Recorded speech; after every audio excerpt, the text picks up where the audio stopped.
Good evening. The suspected Brookfield rapist was on his way to work when he spotted a young woman going for a walk and ambushed her. Detectives say he still turned up for his shift.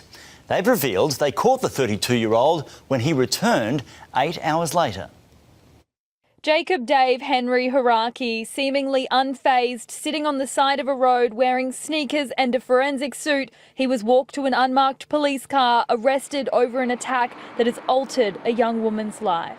This is an horrific and confronting incident that no one should ever experience. Police allege the 32-year-old from Ipswich was on his way to work yesterday morning when he spotted a young woman walking in Brookfield. We will be alleging that he approached her from behind and dragged her into nearby bushes. We will allege that that assault occurred for some time. Overnight, he was charged with 6 counts of rape, as well as stalking, deprivation of liberty and assault. To have something happen in this area is quite disturbing and upsetting for the community. I've walked here the past couple of days and it's a beautiful area. Would never feel unsafe walking here, ever. The victim, who was in her 20s, escaped by scrambling through a creek and running to the showgrounds where she called for help. Detectives say her alleged rapist then went to work. He came back at the end of his shift, which is how police say they found him 8 hours later. Late last night, detectives had a breakthrough. After your media reporting last night, 2 witnesses came forward with 2 pieces of dash cam vision. That was the final piece in the puzzle. Both the SES and police divers are on the scene today. Some of the woman's personal belongings still need to be found, and there could be items that the alleged offender dropped here. Potentially crucial evidence in a case that has women in Brisbane once again frightened. We need long-term behavioural changes. We can make some structural changes around infrastructure, lighting, programs, but it needs attention. It can't be ignored. The woman is recovering at home with family. To Jade Richards now in Brookfield. Jade, what more do we know about the accused rapist? Sarah, Haraki has no connection to Brookfield. He works about 15 minutes from here, but why he was passing through the area yesterday morning is unknown. His matter was mentioned in court where he didn't apply for bail today. Police will allege he is the sole offender and that there is no further threat to the public, but they will have an increased presence here in Brookfield for the next few days. What makes this even more heartbreaking is that the woman was walking with a family member who happened to be a distance away when this happened. Police have commended her for her bravery in coming forward. Max and Sarah. Jade Richards there. There are explosive new allegations in the Sydney Swans scandal, with a lawyer for the women involved claiming there were more men in the hotel room than just the 5 players. The club and coach are denying the allegation, as the woman at the centre of the police investigation says she's fighting for justice. Captain and coach, no uniforms, no logos, no sponsors, but plenty of apologies. We take full responsibility and we are deeply sorry. To those women involved, I hope everyone is getting the support they need.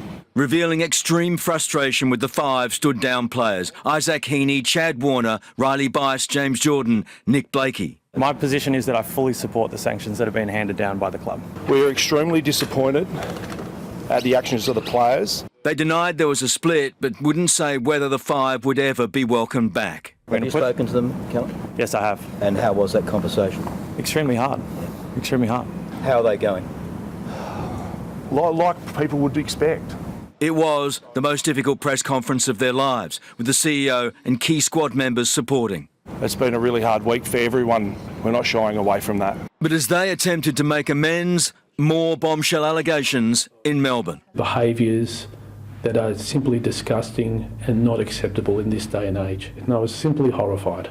The lawyer for 2 of the 3 strippers involved revealing his clients had agreed to some touching, but one player had gone too far. I can't go into detail. However, the line was crossed. I can't comment on what a lawyer says about something. He also alleged there were 9 in the room, not 5. My understanding is there were various officials in the room. That's a police investigation, so all that will be brought out in due course. Dean, can you confirm that you were not in that room that night? I wasn't in the room. The club backing him instantly. The Sydney Swans can confirm the only representatives with the 5 players. Reports to the contrary are simply false. The reality is the saga is far from over. The woman at the centre of the scandal has now spoken out publicly for the first time, saying she now considers this a fight for women's justice and she intends to keep going, while her father has now also spoken exclusively to 7 News, revealing another twist to the events on Monday morning. He claims his daughter suffered an asthma attack in the room as she was performing and was furious with the lack of help. It was lack of response to a medical episode that triggered the event. No assistance provided or care given. Denying she was chasing a payout. She's a strong thing in many ways, but she's very vulnerable now. Anger too from a dad who grabbed a fan photo in the foyer that morning, his 5-year-old daughter with Isaac Heaney. I'm furious that my children were put anywhere near this situation. But from the Swans women's team today, the best way that we can support us in this moment is get to the game on Sunday and hopefully break a record crowd. Revealing they've had none, though, from the so-called Pullman 5, not a call. No, they haven't. As for talk of a boycott this Sunday, from one superfan, that is disgraceful. You come, win, lose or draw, no matter what's happened. Chris Reason, 7 News. A Brisbane man is tonight an accused Russian spy, arrested by federal police who've blown open an espionage plot linking the Centenary suburbs to the Kremlin. They say the dual citizen infiltrated Ukraine's military to help Russia. Federal police in Brisbane arrest a suspect in an operation they call Woodcreeper and charge him with foreign interference. A number of electronic devices and various items relevant to the investigation were seized. The accused, 27-year-old Russian-born Australian citizen Vladimir Teslov, Victorian resident but arrested in southwest Brisbane, accused of travelling to Russia 2 years ago for military training, later travelling to Ukraine to join its armed forces, then seeking to provide Russia with details of Ukrainian military operations. In Australia, it is alleged the man maintained contact with individuals he believed were connected to Russian intelligence services. I'm very impressed by the work of the AFP. Immediate praise from Ukraine for federal police who began work on the case in June. Intelligence agency ASIO had carriage of the case prior to that. Australia, along with all other democratic countries, is a target for the Russian intelligence. Teslov did not appear nor apply for bail as his matter went to Brisbane's Magistrates Court this afternoon, his lawyer saying little. Is your client a Russian spy? Was he working for Russian intelligence from Australia? Since 2020, federal police and ASIO have charged 8 individuals now with espionage or foreign interference.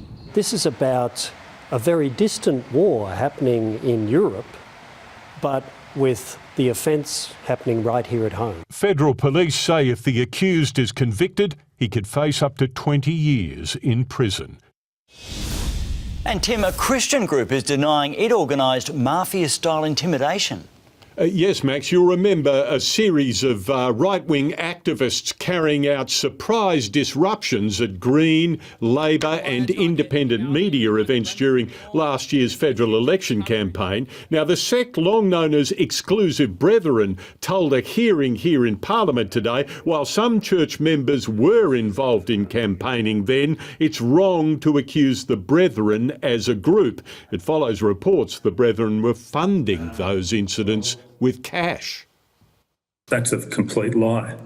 My church did not make any donations or support in any way political parties or third parties who were involved in the election. Lloyd Grimshaw says his church is the victim of religious discrimination. Max. Tim Lester in Canberra.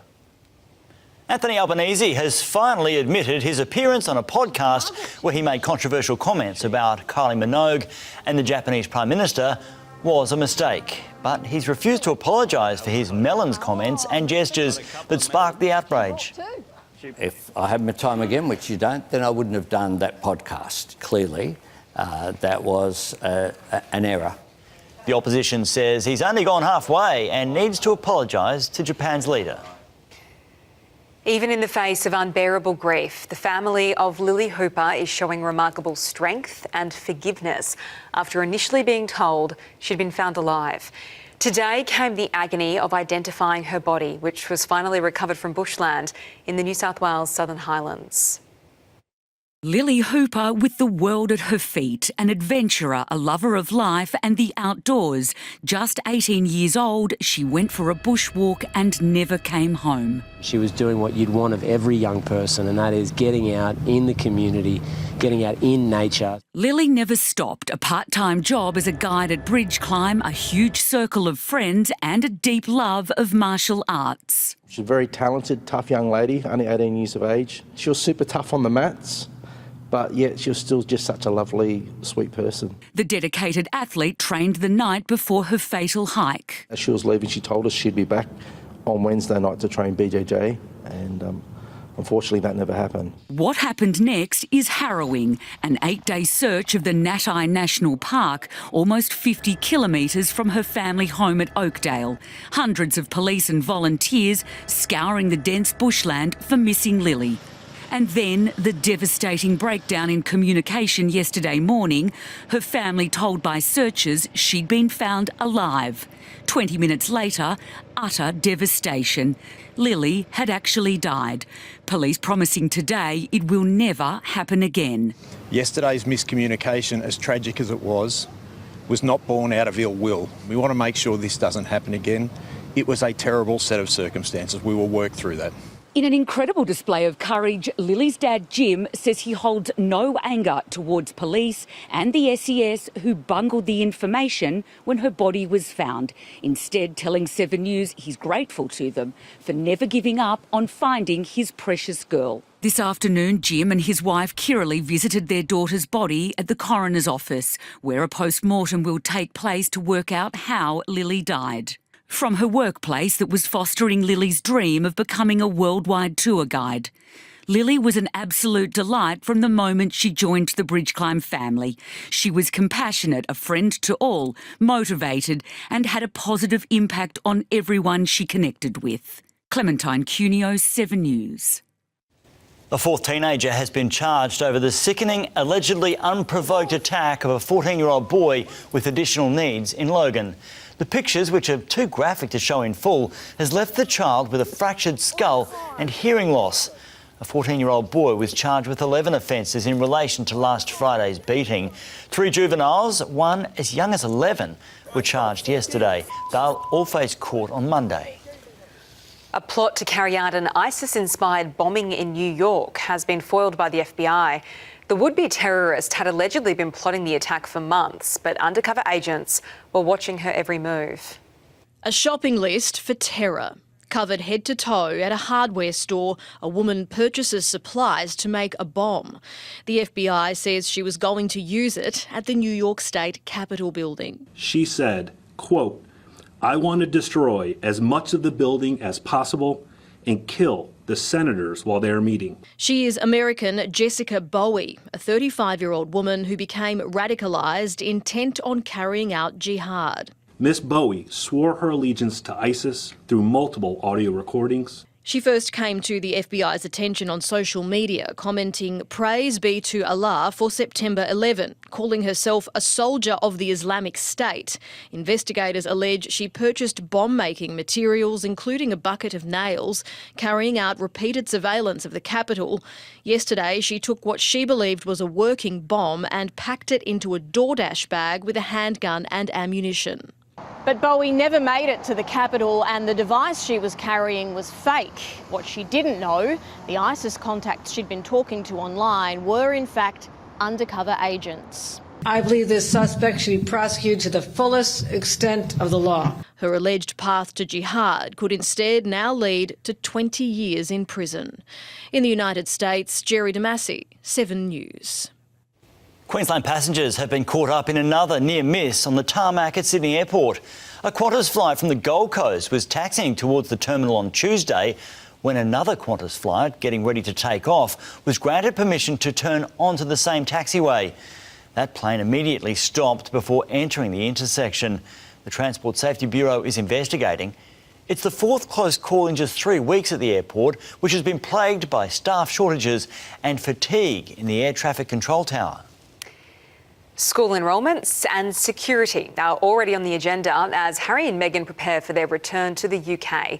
The homecoming is being welcomed by many, although Prince William is less than impressed. Out in Washington, ahead of his move back to Britain, Harry seems to have won over his home crowd. Everyone loves Harry. I really like him.